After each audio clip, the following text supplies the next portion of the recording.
Welcome to Minerva. Today we're going to be discussing Confederate Gold. We hope to give you enough information that you can go away and do your own study. First of all, I'd like to introduce my co-host Duncan. Hello. And first of all, if you haven't seen our episode on the Knights of the Golden Circle, please do watch that first because we're going to be talking about a lot of the same subjects here today. Now, before and during the war, the Knights of the Golden Circle and the Confederates built up a lot of money. They didn't seem to care how they built this up. In fact, a lot of it was stolen.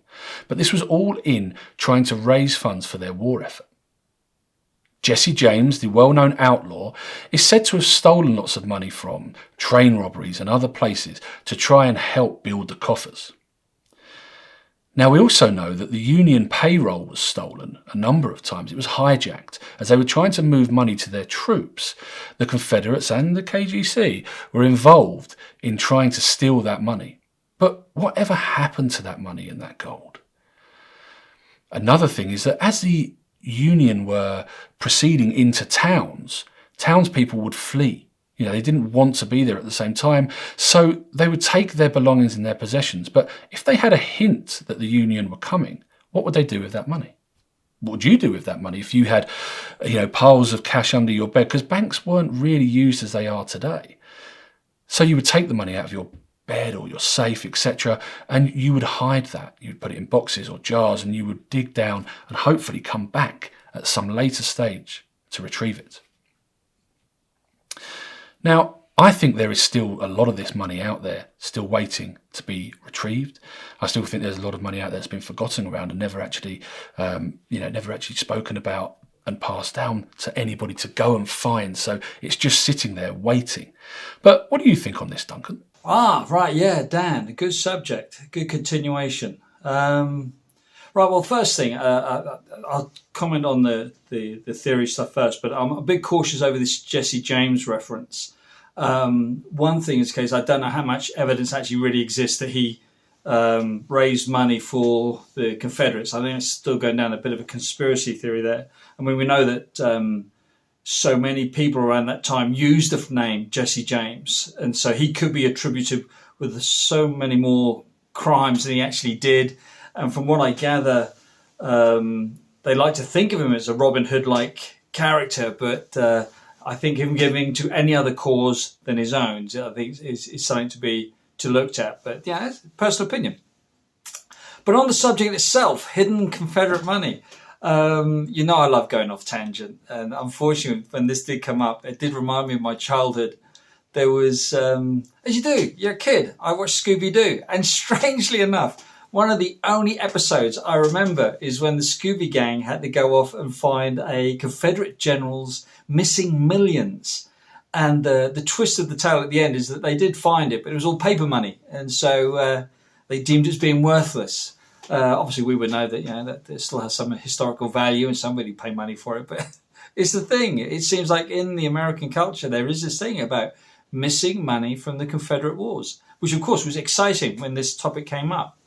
You've already touched on the first reality of it. You're quite right. I think we have to accept that there is money out there due to the fact of, if somebody was invading your town, they were taking over it, you would hide possessions. And if they were talking about Confederate money in a bank which was being held, if it was that close to front lines, then yes, you would move it out because you'll be worried about the money going straight into the Union coffers to fund a war against yourselves. But you'll also be concerned about, as I think you were hinting at really, was looters, which are people from both sides actually. You're looking at the Union Army soldiers coming in, and if there's gold coins to be had, that'll be in your pockets as soon as possible. But equally, I think you'll have strategically an issue if you are a general or commander of an army and you knew that a major bankroll of your money is in this town, which is going to get overrun. You've got a problem how to get it out, in the sense of you're going to have loyal troops. I mean, moving gold bullion, whoever wins, it makes a difference. If it's gold bullion, like I was saying about the Scooby story, gold or silver holds its value.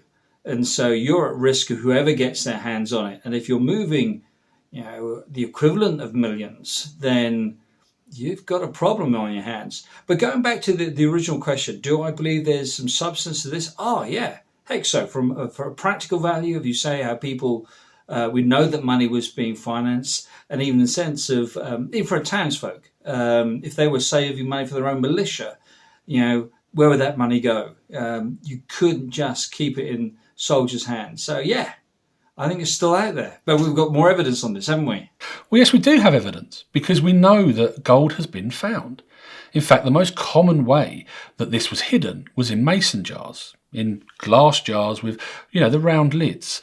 And that was what was found in Pennsylvania by a small group who then took that information to the FBI. In between time, the gold mysteriously vanished. Now, I'm not going to say that's the FBI, but there have been other finds. And what really makes me think along the lines of how we find out about this treasure is, how do we declare it? If you find a treasure and you declare it, what happens? Well, you have to pay taxes, you have to pay the landowner. There are lots of things you have to do that basically take some of that away. And of course, if this is treasure that's not well known about, I would expect a lot of people will pocket it. Now, the other thing is that this stuff is really hard to find when it's been hidden so long ago. How do you hide something and then manage to remember exactly where it is so you can go and put a spade in the ground and actually dig it up?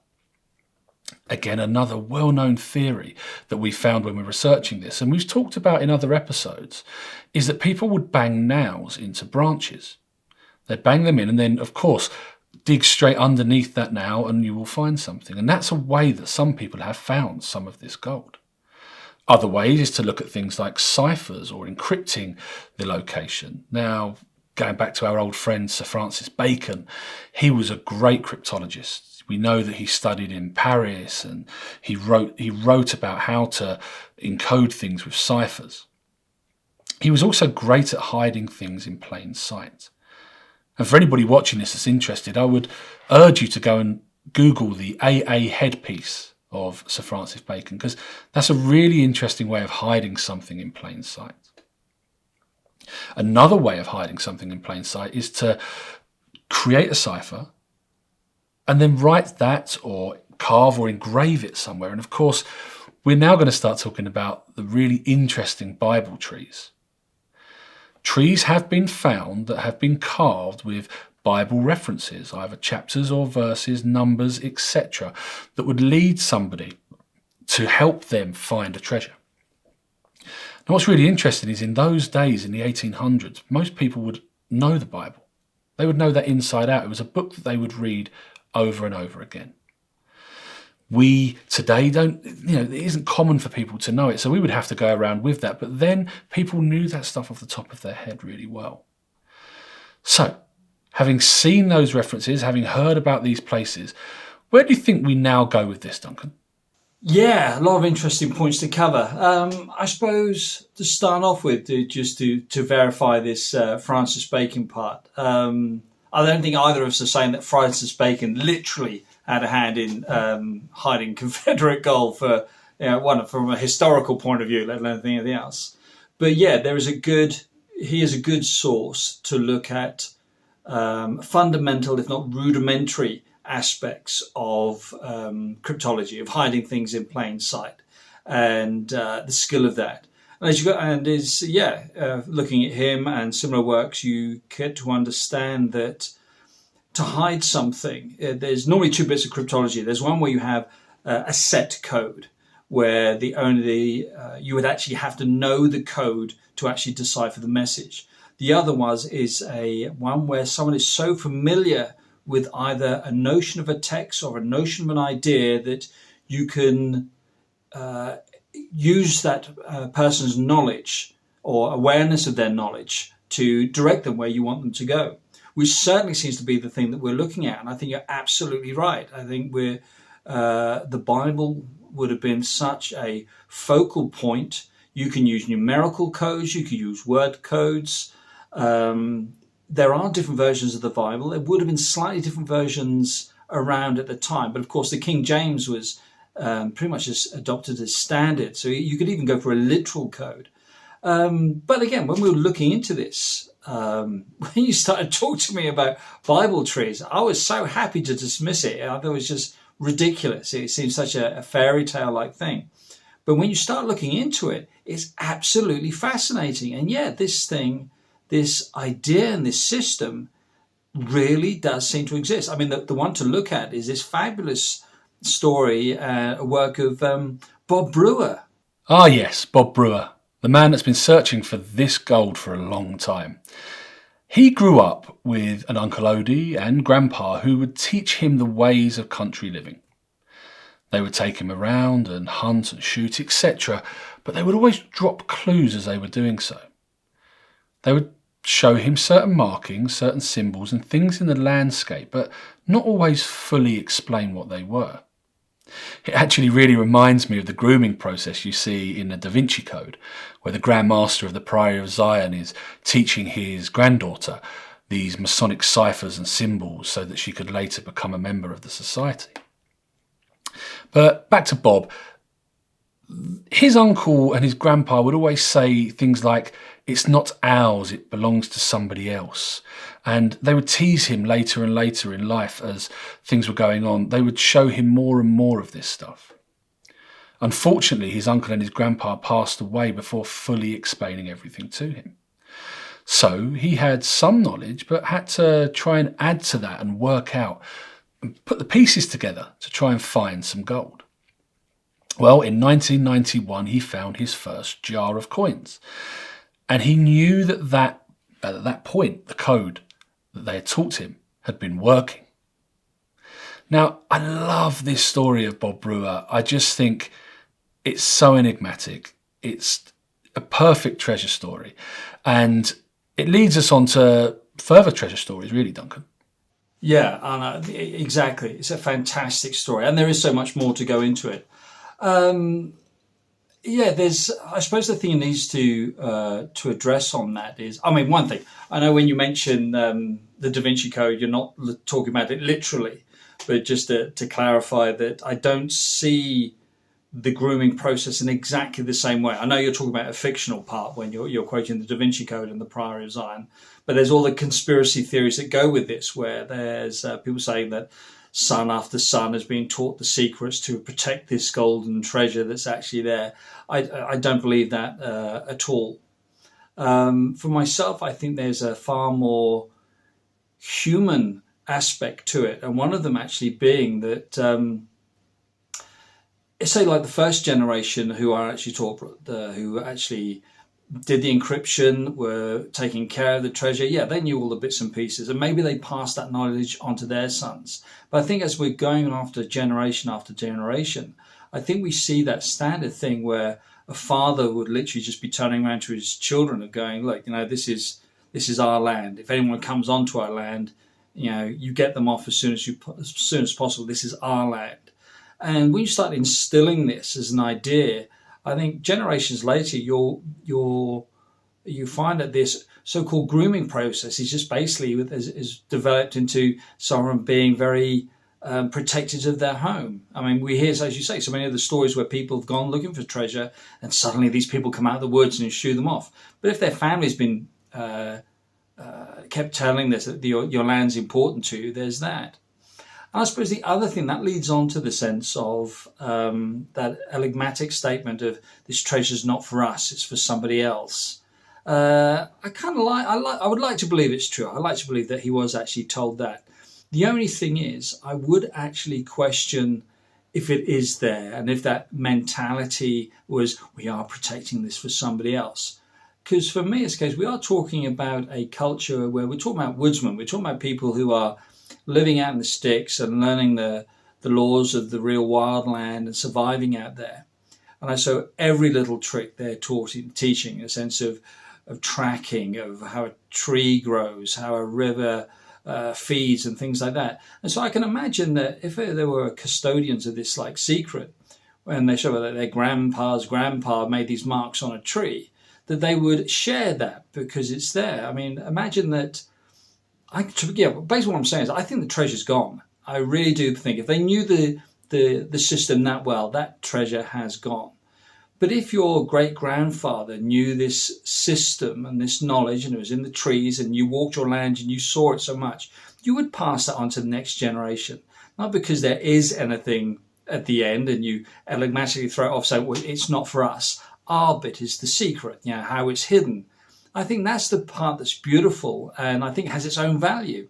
And the thing with Bob Brewer, he learnt the secret on his land and then realized that actually this is a way of thinking for other places where, as he has done, found money on other places. I just question where the value has come from, where the value says there is treasure to be found, where really people like was his grandfather and Odie were basically custodians of more the enigma than actually the treasure itself. So I'm very much against the structural grooming of a generation after a generation as protectors.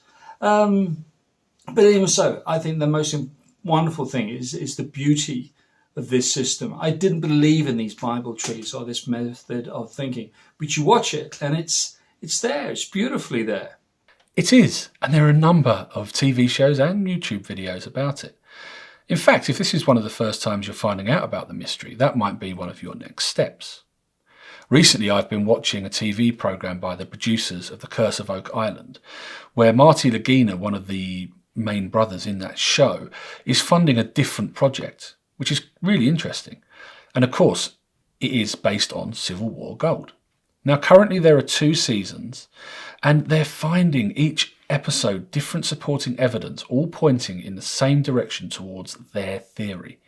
It works really well, and unlike The Curse of Oak Island, where they're finding lots of things, but they don't always seem to be pointing in the right direction, this feels a lot more wholesome. There's a devastating ending to Series 2. I won't go any further on that because I don't want to give you any spoilers, but will there be a Season 3? I don't know, but I really hope there will be. With this mystery of the gold, and obviously anything else from the Civil War period that's out there to be found, we know there are lots of people looking. It's a very private subject, though. As I've been speaking to people on forums and trying to do research for this, they'll tell you a little bit, but they won't tell you everything. And that's fair enough, but we all love a treasure story. And this is one that is happening right now. So, Duncan, what are your final thoughts on this one? Wow, yeah. Final thoughts. Yeah, it's been a lovely subject. Yeah, I do like the treasure stories. But always, normally I'm quite, you know what I'm like. I'm very dubious over things. This one I like because I think there's more depth to it. In the sense there's more truth to it. There is stuff being found. I can understand people keeping things close to their chests because there's going to be little hoards of treasure found all over the place, and so if you're getting close to it, it's your find sort of thing. But it seems far more personal. It's almost like I suppose it's almost like the reality we have in England, and I think that's maybe the reason why I have so much faith that this stuff is worth looking at, even as a subject. Because of course, when we had the Civil War, we know that ours was in the 1700s. 17th century.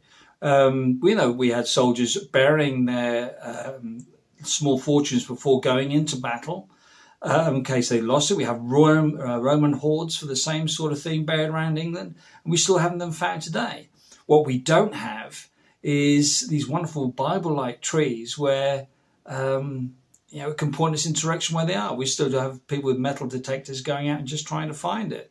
But that mentality of burying stuff in times of despair. We have Samuel Pepys when the Great Fire of London goes out in his garden and buries his cheese, the most expensive commodity he has. So we know people do it, and so to have this wider thing of treasure, golden hoards being buried around America is fascinating. But the other treat of this is when you start looking into it and you're looking at the greater wealth, you're looking at sort of like the actual funding bullion that is meant to have gone missing. It opens up other doors of knowledge or areas of interest that I wouldn't have gone into. So, I like my films. I like the treasure ones. So, of course, but National Treasure 2, I just took as a complete fantasy thing, just made up from step one, but it's not. You actually, oh, hang on, there is a conspiracy theory about Boo's notebook, and that there are pages missing. And I know in that one we're climbing up Mount Rushmore to find an Aztec city. Yeah, fantasy. But there's little snippets in there, and so it's quite nice for me to sit back and go, oh, right, okay, there is some depth behind it. But on the closing note, the conspiracy theories of generations of soldiers guarding treasure, that's not my bit. I don't believe that part at all. I believe there is a beauty in remembering this wonderful process they had, or a group of them had, in using the system, which I think is made this topic just so interesting to look at. So that's my closing thoughts. Well, we do generally agree on this mystery, but I think that's the one place where we're different. I think there might be people still guarding this. I still think this could be a secret passed down. And I still believe that people think the South may rise again. On the guarding thing, it just really reminds me of Rennes le Chateau, one of our favourite mysteries in the Priory of Zion, because you always hear that they're guarding this treasure in Rennes le Chateau. And there's this constant belief that they're still doing that. And, you know, is there some way of us finding a clue that could take us to that treasure? That's what keeps us going. And it's the same in this mystery. It keeps people going. You do hear very privately again that when people get close to where they think the treasure is buried, they'll turn up and they'll mill around for a few minutes, getting ready, and a pickup truck will turn up with 4 or 5 people on it and tell them to move on. That could just be because they're in somebody else's field, but it could also be that those people are guarding it and aware of where this stuff is, and they don't want people getting close. So you hear all of these very strange stories, and we know that families pass things down. It's tradition. We know that happens, and they want to keep things safe. But at what point, as you sort of say, Duncan, do they feel that they need to go and take this themselves, or take the money and put it within the family instead of leaving it out in the open? My other thing is that, do people always declare these finds? That's the big thing for me, is that stuff I think is being found but probably not being declared, which is a real shame because we don't get to hear about it. It's been a great mystery to talk about. I really like anything treasure related like this. And if you have any more information, please do comment in the section below, and do like this video and share it. And we look forward to seeing you again in another episode.